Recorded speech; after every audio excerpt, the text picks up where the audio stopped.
네, 여러분 안녕하세요. 오늘은 보잘것없는 나무들이 아름다운 이유, 우리 적용학습 본문을 같이 살펴보는 시간입니다. 교과서는 20쪽이고요. 우리 지난 시간에 읽어봤었던 내용, 중요한 게 어떤 것들이 있는지를 좀 체크해보는 시간을 가져보도록 할게요.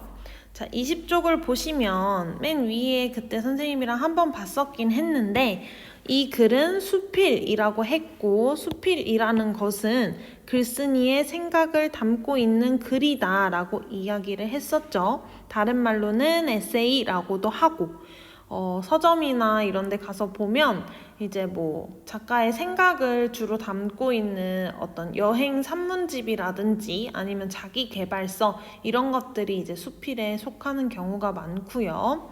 그 수필에는 대체적으로 교훈을 담고 있고 그 교훈을 글쓴이가 직접적으로 막 전달해주고 싶기도 하지만 글쓴이가 자기가 느낀 점을 이렇게 적고 있으면 우리는 그걸 보고 깨닫는 바가 있는 거죠. 그래서 우리도 이 글을 읽으면서 새로운 깨달음을 얻는 경험을 해보자 라는 것이었습니다. 자, 그러면 제목은 보잘것없는 나무들이 아름다운 이유이고 당연히 이 아름다운 대상은 보잘것없는 나무들이기 때문에 얘네가 어떤 아이들인지가 조금 중요하겠죠. 자, 그래서 글쓴이는 우종영이라는 분이고 우리 이따가 이분이 쓴 책을 잠깐만 살펴보도록 할 겁니다. 자, 그러면 이제 글을 읽어볼 텐데 이 글을 읽기 전에 우리 계속 하고 있지만 이런 글 역시 처음, 가운데, 중간이라고도 하고요. 끝, 마무리 부분으로 나눌 수가 있어요. 우리가 자꾸 책을 읽으면서 이렇게 처음, 가운데, 끝을 나누는 이유는 첫 부분에 이제 드러나는 어떤 특징적인 요소들, 중간에 이제 전달하고자 하는 것들, 마무리를 끝에 하는 것, 이런 것이 좀 중요하기도 하고 우리가 또 글을 쓸 때 아니면 완전 새로운 글을 읽을 때에도 이런 걸 알고 읽는 것과 아닌 것에는 조금 차이가 있기 때문에 이제 이런 거를 선생님이 자꾸만 알려주려고 하는 겁니다. 자, 그러면 이제 글을 읽어볼 텐데요. 일단 처음에는 처음 부분이겠죠, 당연히. 그래서 처음 부분에는 어떤 내용이 나와 있는지 한번 읽어봅시다. 가끔씩 까닭없이 우울해질 때가 있다. 내가 하는 일이 아무 의미가 없는 것처럼 느껴지고 결국에는 만사가 귀찮아진다. 이런 경우가 있죠, 여러분도. 선생님도 사실 있어요. 그리고 특히 방학이 가까워지면 좀씩 몸이 힘들어지면서 이런 경우가 있는데 그렇게 무기력한 기분이 들 때마다 나는 남대문 시장에 간대요. 장소가 나왔는데 얘들아, 이 장소는 어떤 특징이 있나요?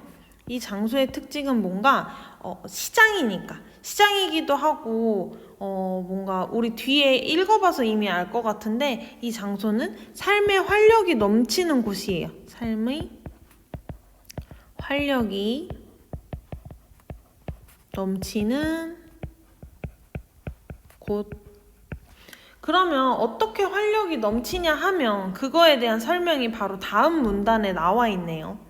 좌판을 버려놓고 구성진 목소리로 손님을 부르는 사람. 이 사람. 보따리를 등에 지고 구경꾼들 사이를 요리조리 피해 지나가는 사람. 요 사람. 남을 1,000원어치 사면서 10분 넘게 입씨름하는 사람. 이런 사람들 모두 생활 터전에서 열심히 사는 사람들이죠. 그래서 무기력한 나에게 자꾸만 영향을 주는 거야. 무기력한 나한테 힘을 주는 이런 존재들이죠. 아무리 잡아당겨도 찢어지지 않는 질긴 고무장갑 같은 그들 이라고 나와 있는데 어떤 그들이냐면 얘들아, 아무리 잡아당겨도 찢어지지 않는 질긴 고무장갑 같은 이래. 이건 지규잖아. 이거 비유죠, 비유. 근데 이 글의 또 하나의 특징은 비유를 되게 많이 하고 예시도 되게 많이 들어. 요런 특징이 있어요. 이 글의 특징. 자, 그러면 일단 비유 하나 했네요. 그들의 모습을 보고 있노라며 나도 모르게 막 신이 난대요. 그리고 물고기처럼 파닥파닥 살아 숨쉬는 그들. 얘들아, 또 이 그들인데 어떤 그들이냐면 물고기처럼 파닥파닥 살아 숨쉬는 그들. 이것도 또 비유네. 얘도 비유. 뭐뭐처럼. 이거 다 직유법이죠. 마치 갈증나는 한여름에 시원한 음료수를 들이켠 기분이라고나 할까? 이런 것도 비유인데요. 그래서 이제 기분이 어때지냐면 글쓴이의 기분은 마치 갈증나는 한여름에 시원한 음료수를 들이켠 기분이래. 글쓴이의 기분이죠.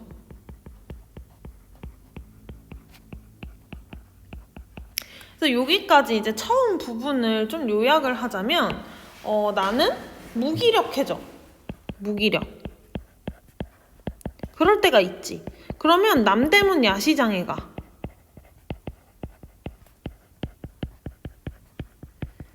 그러면 내 기분이 어떻게 돼? 갈증 나는 한여름에 시원한 음료수를 들이켠 기분, 활력을 얻어요. 시원해 뭔가. 이런 기분을 느끼고 있다라는 것이 처음 부분이겠네요. 그러면 이제 그 다음부터는 어떤 내용이 나오나 보자. 삶의 갈증을 풀고 시장을 나서는 순간 문득 내 머릿속을 스치는 나무 하나가 있다. 제주도 한라산에서 주로 자라는 시로미라는 작은 야생나무이다. 얘들아, 갑자기 경험을 떠올리면서 공간이 원래는 시장 얘기하다가 이제 한라산에 있는 나무를 얘기하고 있네. 그러면 뭔가가 변화가 되니까 여기부터 이제 가운데라고 볼 수 있겠죠. 가운데, 네모 똑같이. 자, 이제 가운데 부분을 볼게요. 새로운 경험. 새로운 경험을 떠올렸어. 경험, 떠올림. 이제 내가 한라산 갔던 경험을 떠올리고 있네. 얼마 전 한라산에 오른 적이 있다. 훼손되지 않은 자연 상태의 나무들을 보고 싶어 일부러 사람들이 잘 다니지 않는 길을 택했다. 얘들아, 근데 선생님도 간혹 이런 데를 갈 때 말이지 약간 그러는 경우가 있어. 사람들이 가지 않는 길을 좀 가려고 하는 경우가 있어. 요즘에 특히 코로나 때문에 그렇기도 하지만 뭔가 나만의 어떤 생각에 잠기고 싶어서 약간 그럴 때가 있죠. 거기서 발견한 것이 시로미이다. 중요한 제재가 등장했네요. 아까도 물론 등장했지만 시로미. 짠. 해발 1500m 이상의 고지대에서만 자라는 시로미는 주로 제주도 고산 지역에서 발견되는 희귀한 나무이다. 한 뼘 정도밖에 안 되는 키에 열매마저 작아 여간에선 눈에 띄지 않는다. 하지만 그 작고 보잘것없는 나무의 위력은 대단하다 라고 나와 있어요. 이 부분에서 이 부분이 이제 시로미에 대한 설명이죠. 설명. 시로미에 대한 소개 나오고 있네요. 시로미를 처음 발견했을 때 마침 무척 목이 말랐다. 물통에 물도 다 떨어지고 입안이 바짝 마르던 차에 나는 시로미의 검붉은 열매를 한 움큼 따서 입안에 털어넣었다. 시큼털털한 첫 맛에 얼굴이 찡그러졌지만 이내 단 기운이 가득히 퍼지면서 입안 구석구석을 적셨다. 콩알보다 작은 열매에 어떻게 그런 물기가 담겨있는지 그 작은 열매 한 줌 먹은 것이 꼭 약수 몇 사발 들이켠 기분이었다. 그리고 나서 백록담에 오르는데 거짓말처럼 전혀 목이 마르지 않았다. 건조하고 메마른 한라산 고지대에서 시로미는 어떻게 그런 실한 열매를 맺을 수 있을까? 근데 여기 부분에서는 이제 여기에서는 이제 시로미의 맛을 엄청 상세하게 묘사하고 있어. 시로미를 맛 그리고 경험 이걸 상세히 묘사하죠. 마치 우리가 먹은 것 같잖아. 시큼털털한 첫맛의 약간 특징. 시큼털털한 첫맛 이내 단기운 그 다음에 뭔가 물기 뭔가 약수 몇 사발을 들이켠 기분처럼 그랬대잖아. 그러니까 우리가 약간 간접 경험을 할 수 있는 거죠. 자, 그리고 이 뒤에 보면은 백록담에 오르는데 목이 마르지 않았대. 너무나 갈증 해소가 된 거야. 시로미 때문에. 그래서 얘는 작은 열매가 갈증을 해소해줬어.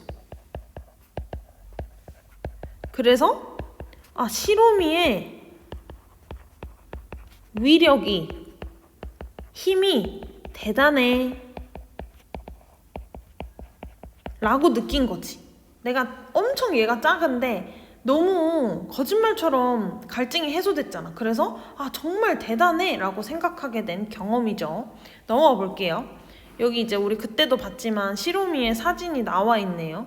뭔가 선생님은 블루베리 같이 생겼다고 생각했는데 나중에 여러분들도 제주도에 가서 이런 고산지대에 갈 경험이 있다면 시로미를 한번 찾아보도록 하세요. 그럼 되게 반가울 거 아니야, 그치? 시로미처럼 보잘것없이 보이지만 제 존재 가치를 분명히 지닌 나무는 생각 외로 우리 주변에 많대요. 공원이나 건물가에서 흔히 볼 수 있는 키 작은 관목들만 봐도 그렇다. 이 관목 뜻이 뭐냐면 아래에 나와 있어. 키가 작고 원 줄기와 가지의 구별이 분명하지 않으며 밑동에서 가지를 많이 치는 나무, 이렇게 표현한대요. 그래서 이 관목들의 특징이 이제 나오는데 한번 보자. 숲이 생길 때 가장 중심부에서 그 틀을 잡아주는 관목의 어떤 역할. 이거는 관목의 역할이네요. 관목의 역할 1번. 그 다음에 어느 정도 숲이 완성되면 키 큰 나무들에게 자리를 내주고 언저리, 즉 숲의 주변부로 밀려난다. 키가 큰 교목들 틈에선 살아날 수가 없기 때문이다.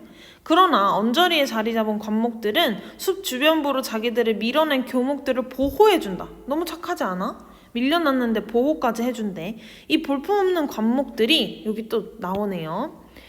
자연재해에 맞서며 숲 전체를 지켜나가는 것이다. 이게 바로 관목의 역할. 2번째.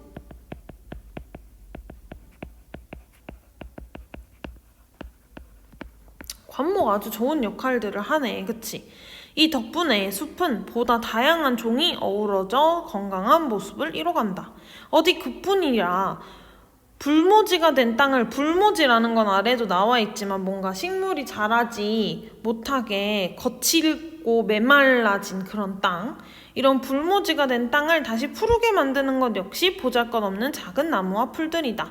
아무런 생명도 없던 메마른 땅에 평상시 외면만 당하던 풀들이 들어와 개척자 역할을 한대요. 개척자라는 건 다시 처음에 이제 개척하는 그런 역할을 한다는 거지. 이들은 불모지에 가장 먼저 들어와 집안을 안정시키고 다른 나무들이 살아가 윤택한 토양을 만들어낸대. 이건 얘들아, 얘네의 또 역할. 누구의 역할이야 이거는? 작은 얘네의 역할이잖아. 보잘것없는 얘네 그냥 개척식물이라고 하자. 개척자니까. 개척 식물의 역할.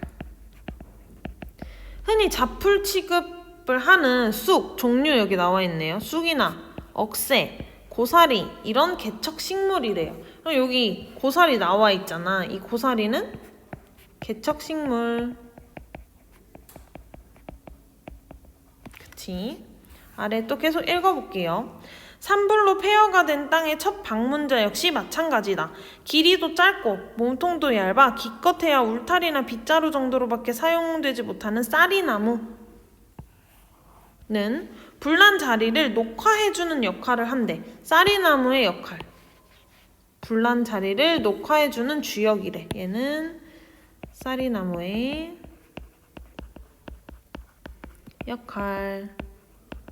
녹화해준다는 건 밑에 나와 있네. 산이나 들 따위에 나무나 화초를 심어 푸르게 하는, 새롭게 푸르게 하는 그런 역할. 사람들에게 많이 알려져 있지만 그렇다고 결코 대접받는 축에 끼지 못하는 고사리 역시 쌀이나무와 비슷하다. 얘들아, 이 위에 거 고사리였네. 개척식물 아니네. 미안해. 얘 고사리였어. 고사리. 이게 쌀이나무, 그쵸? 이 아까 전에 개척식물들은 쑥, 잠만. 고사리 여기 또 있잖아. 그럼 얘는 개척식물이면서 약간 불난 자리를 녹화해주는 주역이네요. 이거 개척식물 맞네? 미안해. 헷갈려. 선생님이 식물 잘 모른다는 걸 너네도 느끼겠지? 아무튼 그렇대요. 거친 들에서 흔히 볼 수 있는 고사리는 타고난 그 씩씩함으로 잿더미 속에 가장 먼저 자리를 잡고 싹을 틔운다. 그럼 요거는 고사리의 역할. 타고난 씩씩함으로 는 고사리의 역할.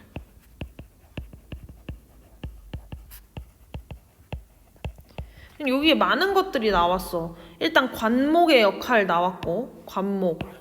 그 다음에 개척식물의 역할 나왔고, 쌀이나무 역할 나왔고, 고사리 역할 나왔어. 각각의 역할들을 좀 주목해서 봐야겠네요. 그래서 시로미, 그리고 관목들, 개척식물들, 쌀이나무, 고사리 이렇게 5개. 이거 5개 다 보잘것 없지만 가치 있는 역할을 하는 식물들이니까 우리 그러면 헷갈리지 않게 여기 적어보자. 선생님이 헷갈려서 미안해. 적어보자. 보잘것 없지만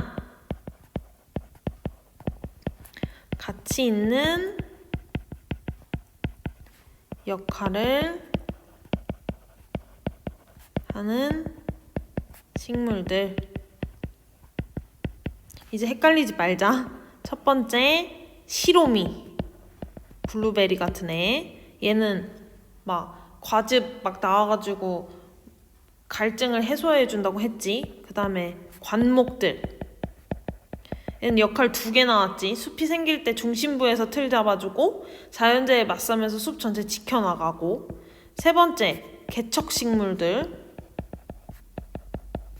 얘네는 불모지에 가장 먼저 들어와서 집안 안정시키고 땅 같은 거, 다른 나무들이 살아갈 윤택한 토양을 만드는 애들. 개척식물의 종류는 쑥, 억새, 고사리. 근데 고사리가 또 나와서 우리를 헷갈리게 하는 거야. 4번째 쌀이나무. 쌀이나무의 역할은 불난 자리를 녹화해 주는 거지. 5번째 고사리. 또 나온 거야. 중복. 고사리는 타고난 씩씩함으로 잿더미 속에 가장 먼저 자리를 잡고 싹을 틔우는 아이. 그래서 요거 우리 헷갈리지 않게 기억하자. 자, 그러면 이렇게 적고 넘어갈게요. 다음은 조금밖에 없어서 그때 좋았지. 초석을 다진 후 다른 나무들이 하나둘 자리를 잡으면 관목들이 그랬듯 이들도 조용히 자기 자리를 내준다. 이 덕분에 예전에 그 불모지는 언제 그랬냐는 듯 짙은 녹색 숲으로 복구된다. 그러나 안타깝게도 숲의 사회에서 그들에게 돌아오는 것은 많지 않다. 이렇게 주는 건 많은데 돌아오는 게 많지 않다는 거야. 누군가 그 역할을 알아주는 것도 아니다. 그럼에도 그들은 나무 세계에서 맡은 바 임무를 다 해낸다. 그저 묵묵하게. 얘들아, 이 말이 좀 멋있는 것 같아.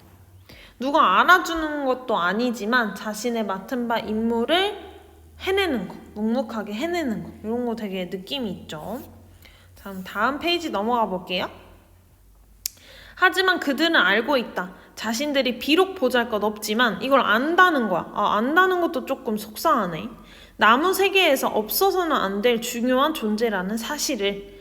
그런 그들을 통해 나는 이 세상에 소중하지 않은 삶은 없다는 진리를 새삼 깨닫고 난다. 얘들아, 이 포인트가 되게 신기한 게 자신들은 비록 보잘것 없지만 나무 세계에서 없어서 안 될 중요한 존재라는 사실을 이제 이런 보잘것 없는 나무들이 깨달았다는 거야. 근데 이거 확장. 그런 그들을 통해 나는 이런 진리를 깨달았다는 거야. 이해돼요? 그래서 나무에서 얻은 깨달음. 나무에서 얻은 깨달음이 확장된 거야. 어디로? 우리가 사는 세상으로. 이제 교훈을 말하고 싶은 거죠. 그래서 이 사람이 전달하고 싶은 교훈은 이건 거지. 이 세상에 소중하지 않는 삶은 없다는 진리. 이걸 전달해주고 싶은 거네요. 계속 읽어볼게요. 그래서일까? 나는 하늘 높이 위로만 자라면서 어떻게든 햇볕을 많이 받으려고 혈안이 된 거대한 교목들보다. 얘들아, 얘랑 좀 그럼 대조되겠지? 새로운 색깔로 한번 해볼까? 초록색. 거대한 교목들, 보잘것없는 나무들, 이거 대조되는 거잖아, 그치? 반대되는 거야, 얘는 대조. 뭐 어떤 느낌이야? 거대한 교목들은 약간 하늘 높이 위로 자라는 약간 인싸들, 그치? 그리고 보잘것없는 나무들은 약간 아싸들, 조용히 있는 사람들, 이런 느낌인데요.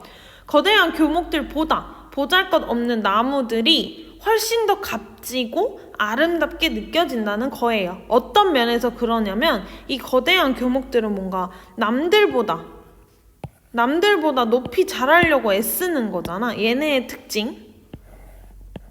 남들보다 높이 자라려고 애씀. 요런 나무들의 특징 가지고 있지. 근데 사실 이게 100% 나쁘다고 얘기하기는 애매해. 왜냐면 그것도 나름의 가치가 있으니까. 하지만 이제 그래서는 이 보잘것없는 나무들한테 좀 초점을 맞춰서 세상을 바라보려고 하다 보니 약간 이런 거겠죠. 밑에 못생긴 나무가 산을 지킨다 라는 말은 비단 나무 사회에만 통용되는 말은 아닐 것이다. 세상 모든 것은 저마다 가치를 지니고 있다. 하루살이 같은 삶, 내일이 보이지 않는 삶이라 하더라도 분명 살아가는 이유가 있고 가치가 있는 것이다. 그러므로 그 가치를 알고 묵묵히 제 역할을 해낼 때 결국 그것이 자기를 지키고 세상을 지키는 일이 된다. 얘들아, 이거지 이거. 여기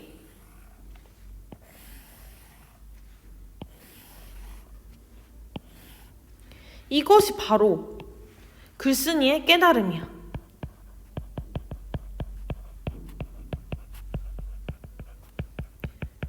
글쓴이의 깨달음은 곧 우리에게는 교훈이 되는 거죠. 아까 수필에 교훈이 담겨 있다고 얘기했잖아. 그게 되는 거죠. 그 사실을 분명히 알고 있는 나무들은 자기 자리에서 행복을 찾는 방법을 너무도 잘 알고 있다. 남과 비교하여 스스로를 평가하고 자리매김하는 것이 아니라 오로지 자기의 삶 하나만을 두고 거기에 충실하다. 그리고 그 속에는 생의 의미를 얻고 삶을 영위할 힘을 받는다. 얘들아, 이런 태도 선생님 좋은 것 같아. 이런 태도, 삶의 태도 어떤 거냐면 남과 비교해서 스스로를 평가하고 자리매김하는 것이 아니라 오로지 자신의 삶 하나만 두고 충실한 거. 그 속에서 생의 의미를 얻고 삶을 영위할 힘을 받는 거. 사실 이거 진짜 중요한 것 같아. 남들과 비교하면서 내 자신을 보잘것없게 여기고 되게 내 자신을 사랑해주지 않으면 안 되는 거잖아. 그치? 그래서 다른 사람이랑 비교하지 않고 나 있는 그대로의 모습을 사랑해줄 수 있는 그런 것. 그거 되게 중요하죠. 선생님 이 글 되게 좋은 것 같아. 밑에 마지막 부분 읽어볼게. 이제 마지막이 이제 끝 부분이 되겠네요. 끝 이제 요약하면서 정리하면서 교훈을 빡빡빡 전해주겠지. 그런 나무를 보며 나도 내 삶이 너무 소중하다는 걸 새삼 깨닫곤 한다. 얘들아 여기 나왔네.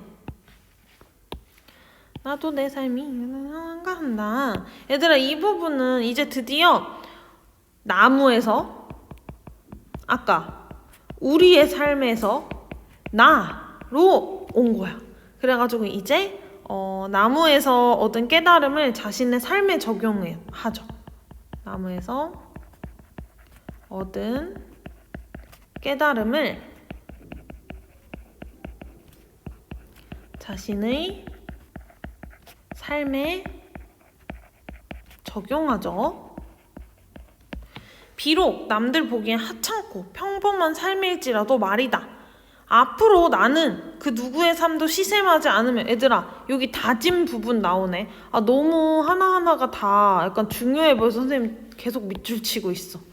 비록 나는 그 누구의 삶도 시샘하지 않으며 남들이 내 삶을 어떻게 생각하든 관여치 않으련다. 내가 스스로 가치 있다고 여기며 그것으로 족하지 않은가? 내 삶의 점수를 매길 수 있는 사람은 나 자신뿐이라는 것을 늘 기억하면서 살아갈 것이다. 얘들아, 이게 바로 글쓴이의 다짐이겠네요.